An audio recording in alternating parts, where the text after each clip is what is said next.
बिस्मिल्लाहिर्रहमानिर्रहीम। नाज़रीन कराम, आज हम रिज़वाना केस जो है उसको डिस्कस करने जा रहे हैं और एक दफ़ा फिर हमारे साथ काशिफ़ पंजूता साहब मौजूद हैं और इनसे जानने की कोशिश करेंगे कि पाकिस्तान में इस तरह के केसेस आए रोज़ क्यों पेश आते हैं और ये हमारा क्या कौमी रवैया है जिसकी वजह से हम बच्चों के साथ ऐसा सलूक करने पर जो है वो अपने आप को आमादा करते हैं। अस्सलाम वालेकुम काशिफ़ साहब। जी वालेकुम सलाम। कैसे हैं आप? अल्हम्दुलिल्लाह सर। काशिफ़ साहब, एक सिविल जज जो कि इस्लामाबाद में काम कर रहा था और उसके घर में एक बच्ची जिसको 13 साल की बच्ची जिसको सरगोदा से लाकर वहाँ उन्होंने 10,000 पर मंथ पर रखा हुआ था। तो उनकी जो मिसेस थी जज साहब की, आसिम हफीज़ साहब की, वो उस पर तशद्दुद करती हैं और इतना तशद्दुद करती हैं कि उसकी जो पसलियाँ हैं वो फ्रैक्चर हो चुकी हुई थी और उस पर इस्त्री गर्म करके लगाई गई, उसके हाथों की उंगलियां जो हैं वो उनको तोड़ा गया और उसका जो चेहरा था वो सारा सूजा हुआ था, आंखें सूजी हुई थी, होंठ सूजे हुए थे।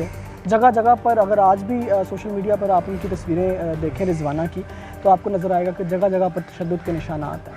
तो ये बताइएगा कि सबसे पहले तो ये चाइल्ड लेबर, एक जज की जानिब से इस तरह का चाइल्ड लेबर हमारे माशरे में क्या पैगाम देता है कि इस तरह तो फिर चाइल्ड लेबर को ये बड़े लोग, ये पढ़े लिखे लोग प्रमोट कर रहे हैं। आप इस हवाले से क्या कहेंगे?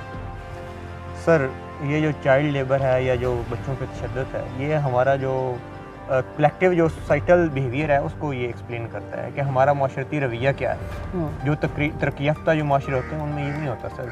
ये हमारे जो माशरती जवाल है उसको ये ज़ाहिर करता है। एक बच्चे पे अगर आप तशद्दुद कर रहे हैं सर, ठीक है, आप उसकी पसलियाँ तोड़ रहे हैं, आप उसके दांत तोड़ रहे हैं, आप उस पर डेली तशद्दुद कर रहे हैं। इवन के वो जो डॉक्टर्स की रिपोर्ट आई है उसके मुताबिक आप उसको पॉइजन भी किया जाता था, डेली पॉइजन किया जाता था।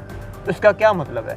ठीक है, या तो ये है कि जो पूरी की जो कौम है वो साइकोलॉजिकल हो चुकी है। वो जज साहब पहले कहते हैं कि ये जो है इन्होंने खुद किया था, वो मट्टी खाती थी, या उन्होंने खुद बच्चे ने इंजरीज की हैं, या उसके जो पेरेंट्स हैं वो बड़े लालची हैं।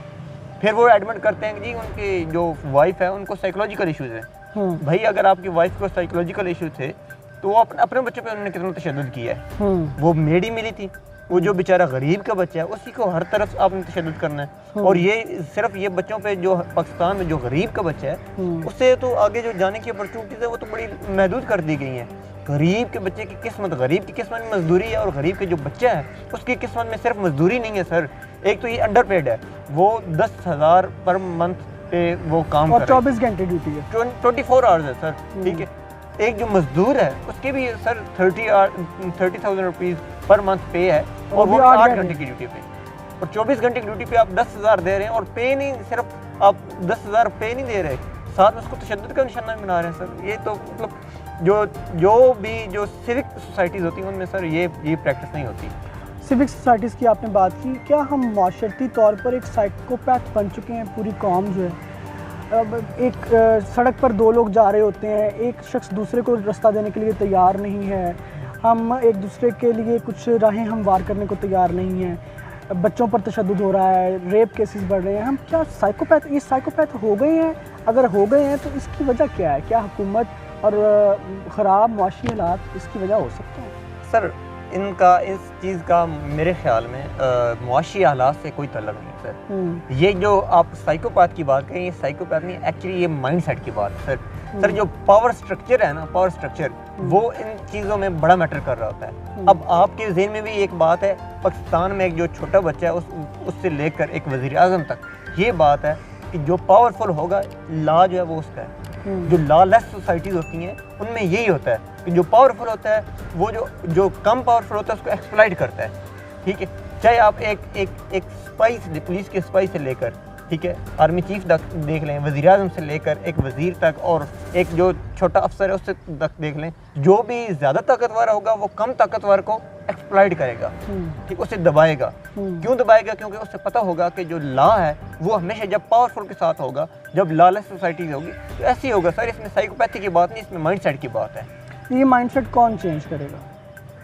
सर, माइंडसेट ना कोई एक दिन में चेंज हो जाते हैं, ठीक है, ना कोई एक हफ्ते की बात है, ना एक साल की बात है। ठीक है, प्रोसेस जो है वो भी एक आम आदमी से स्टार्ट होगा। जब हमारी जो इलियट कैप्चर है, जो हमारी इलियट है, उसको समझ आ जाएगी, जो ज़्यादा पावरफुल है जब वो अकाउंटेबल होंगे तब आम आदमी के जहन में बात आएगी, अच्छा यार अगर ये अकाउंटेबल हो सकता है, मोस्ट पावरफुल जो बंदा वो अकाउंटेबल हो सकता है, तो फिर एक आम आदमी भी खुद को अकाउंटेबल ला के सामने समझेगा और तब ये जो माइंड सेट है ये चेंज होगा। तो हमारी हुकूमत को क्या इकदाम फ़ौरी तौर पर, यानी आपने कहा कि माइंड सेट चेंज करने के लिए वक्त लगता है, लेकिन फ़ौरी तौर पर हुकूमती सतह पर ऐसे क्या इकदाम होने चाहिए जिससे कम से कम चाइल्ड लेबर जो है इसको किस तरह के ये जो कंट्रोल किया जा सके या इसकी शरह को कम किया जा सके? सर ये जो चाइल्ड लेबर है या ये जो चीज़ें होती हैं जो लॉलेस एक्टिविटीज़ होती हैं, ये तो थोड़े थोड़े सिम्टम्स हैं, ये एक्चुअल काज है। जब तक हम उसको एड्रेस नहीं करेंगे तो ये हम जितने भी कॉस्मेटिक इकदाम कर लें तो इसमें इसका कोई फ़ायदा नहीं होगा सर, ठीक है। अब आपको भी पता है, पाकिस्तान में हर एक शख्स को पता है कि पाकिस्तान का मोस्ट पावरफुल आदमी कौन है। क्या आप खुद से बताएं या नाजरीन बताएं, ठीक है, क्या जो मोस्ट पावरफुल आदमी पाकिस्तान का वो अकाउंटेबल है? ऐसा नहीं है। क्या वो जो भी इकदाम कर ले, जो भी काम कर ले, क्या उसको अकाउंटेबल किया जाएगा? नहीं किया जाएगा अभी तक ऐसे किसी। जब अगर जो पावरफुल लोग हैं उनको वो अकाउंटेबल नहीं है, ठीक है, जो कम पावरफुल लोग होंगे, ठीक है, वो भी खुद को अकाउंटेबल नहीं समझेंगे। उनको पता है कि जो लॉ होगा हमेशा पावरफुल के साथ होगा। सर जब तक ये चेंज नहीं हो सकता ना, हुकूमत चाहे जितने भी कॉस्मेटिक्स इकदाम कर लें। हमें देख रहा था कि कुछ जो शख्सियात हैं वो गई हैं, मरियम नवाज साहिबा गई हैं, हॉस्पिटल में गई हैं बच्ची को, और उन्होंने हालांकि वो हुकूमत में होती है, उन्होंने मुतालबा किया जी ये इनके खिलाफ कार्रवाई की जाए। ये क्या है, पावर टैक्टिक्स हैं, क्या है ये जो आजकल हमारे जो लीडरान हैं बड़े बयानात भी जारी कर देते हैं? अभी आपने मरियम नवाज साहिबा का जिक्र किया, तो हम लोग क्यों जो है ये सियासी तौर पर इसको इस्तेमाल करना शुरू कर देते हैं किसी भी वाक़े को? सर जो पॉलिटिक्स है ना वो तो सिर्फ और सिर्फ गेम है परसेप्शन, ठीक है। अब ये केस हाईलाइट हो गया, अब ये एक केस नहीं है सर, ये तो एक जो चीज़ एक सामने आई है ना, ठीक है, इसमें हज़ारों या लाखों केस ऐसे होंगे बच्चों के, जिन पे बच्चों पे घरों में बच्चों पर डेली तशद्दुद किया जाता है, उनसे अंडरपेड। आप देख लें, आप बाज़ार में निकल जाएं, आप गलियों में निकल जाएं, आप देख लें कितने बच्चे जो हैं वो काम कर रहे हैं, ठीक है, वो अंडर पे, हर किसी को पता है कि ये अंडर पेड है, इन पर तशद्दुद भी किया जाता है। और ये तो सिर्फ एक तशद्दुद सामने आया है, जो फिजिकल तशद्दुद किया जाए, जो सेक्सुअल अब्यूज़ है वो भी बहुत आम है।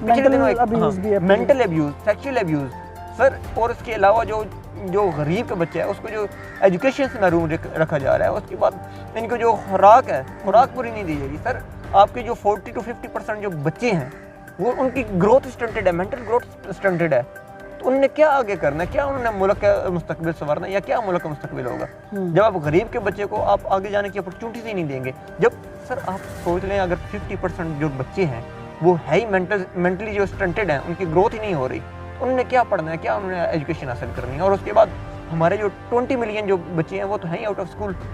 सर जब उनकी एजुकेशन नहीं होगी फिर चाइल्ड लेबर तो होगी, फिर उनका सेक्सुअल अब्यूज़ भी होगा, मेंटल अब्यूज़ भी होगा और फिजिकल अब्यूज़ भी होगा। सर क्या समझते हैं रिजवाना को किसी पॉइंट पर इंसाफ मिलने की उम्मीद है? क्योंकि मीडिया हाईलाइट हो गया केस, आप जानते हैं जब कुछ चीज़ मीडिया हाईलाइट हो जाए तो उम्मीद एक बन जाती है, तो क्या समझते हैं कि मीडिया की वजह से या किसी भी वजह से रिजवाना को किसी हद तक कोई इंसाफ, कोई अगर कुछ ना हो सके तो फाइनेंशियल कंपनसेशन, कोई इस तरह की चीज़ हो सकती है? सर वो गरीब लोग हैं, उनका अगर आप सोचें, अगर उन्होंने अपने बच्चे को एक घर में छोड़ा हुआ था, 6 माह हो गए थे, वो मिलने नहीं गए थे, 10,000 पर मंथ पे छोड़ा हुआ था, तो वो बिल्कुल गरीब लोग हैं। ऑफ कोर्स अभी जो जज साहब हैं वो पावरफुल हैं, ये मीडिया हाईलाइट हो गया, ठीक है, कुछ टाइम के लिए ये एक प्रैक्टिस है, जनरल प्रैक्टिस है, जब तक ये चीज़ मीडिया में हाईलाइट रहती है, और मीडिया को भी सिर्फ और सिर्फ अपनी ऑडियंस चाहिए होती है, वो एक टाइम तक, ठीक है, टाइम तक वो चीज़ को हाईलाइट करते हैं, उसके बाद उनको वो ठीक है रेटिंग नहीं आ रही, बस ख़त्म हो जाती है। जब ये मीडिया से हाईलाइट होना ख़त्म हो जाएगा तो हो जाएगा, बस राजीनामा हो जाएगा, ठीक है, वो जो मुद्दई पार्टी है वो कुछ पैसे ले लेंगे, उनकी कुछ फाइनेंशियल हो जाएगी, कंपनसेशन हो जाएगी, बस सर यही होगा। आप ये समझेंगे कि जज साहब मुअत्तल हो जाएंगे या जो जज की बेगम साहिब हैं उनको 5 साल सज़ा हो जाएगी, सर मेरे लिए ये बात हज़म करना मुश्किल है।